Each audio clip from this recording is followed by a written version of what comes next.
Hello and welcome to the November 2018 MTFR Monthly Update.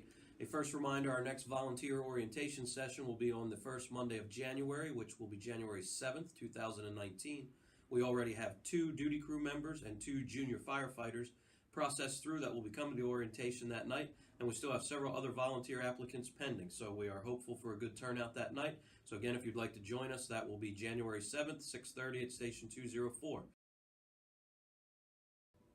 Some fleet notes for this month. Engine 207 remains out of service for some spring and suspension work. We hope to see it back in the next week or two. Also, we've made 2 small modifications to the structural engines. We'd like you to take a look at those here. Changes on the structural engines include some revisions to the straps on the rear hose bed to allow for a better covering of the apartment line. The second change on the structural engine companies has been the removal of the Dell laptops. They have now been replaced with iPads in all 4 structural engines. A couple training notes for this month. We don't have a whole lot coming up before the end of the calendar year, so we're looking ahead already to 2019. Captain Bezick does have the dates confirmed and posted for the usual round of hazmat ops refreshers. There will be 1 class in March, 1 class in February, so check the board for those dates.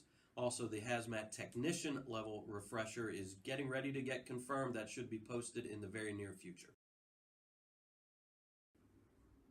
For pre-fire survey notes this month, we have a couple video updates that we'd like to show you on the crossings at Conestoga Creek, specific to the residential component at the back of the project, and 2 residential neighborhood updates. This arrival video is showing the 4000 block of Crossings Boulevard. This is the residential component behind the new Wegmans. As you can see, entering into the site, the clubhouse and the 4200 apartment building have been completed and are now occupied.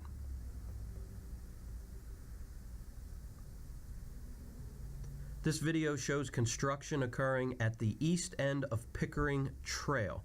This will be a 5-unit addition in a cul-de-sac at the end of Pickering Trail.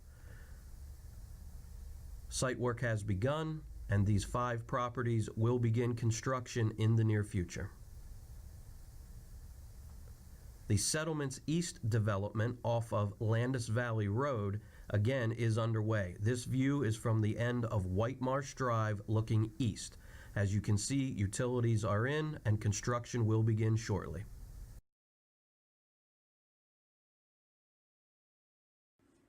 A few closing notes this month too relative to PPE. Our new MSA G1 breathing apparatus are arriving at the vendor.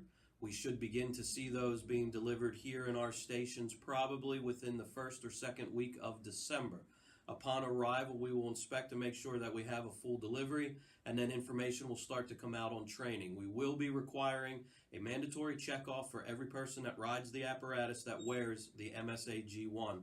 We will be doing some training with the City of Lancaster in a confidence course that has been built.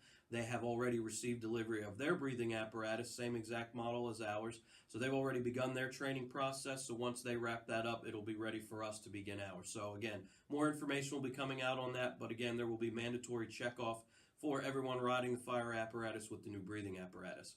Another note on PPE, especially relative to structural helmets. We've started to see some PPE that has been altered. We've seen that in primarily 1 or 2 of our stations, but we have seen it in all 3. Again, relative specifically to the helmets, people are removing their protective eyewear. They are removing the protective band around the edge of the helmet, and all of that is not acceptable. The helmet comes with a rating on it and with an NFPA approval out of the box. The way that it is issued to you, it needs to stay that way. We will be repairing and or replacing all of the helmets that we have found that have some type of item removed from them. And again, moving forward, you are not to remove anything from any PPE. It's issued to you the way it is. That's the way it needs to stay. And again, that is for your safety.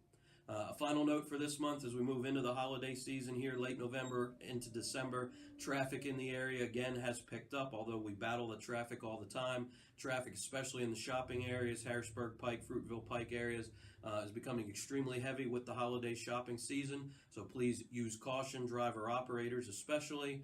Crews working out on the roadway, make sure you're following our SOPs with your appropriate PPE, reflective vests, so on and so forth. Again, try and use as much caution as you can operating on the highway.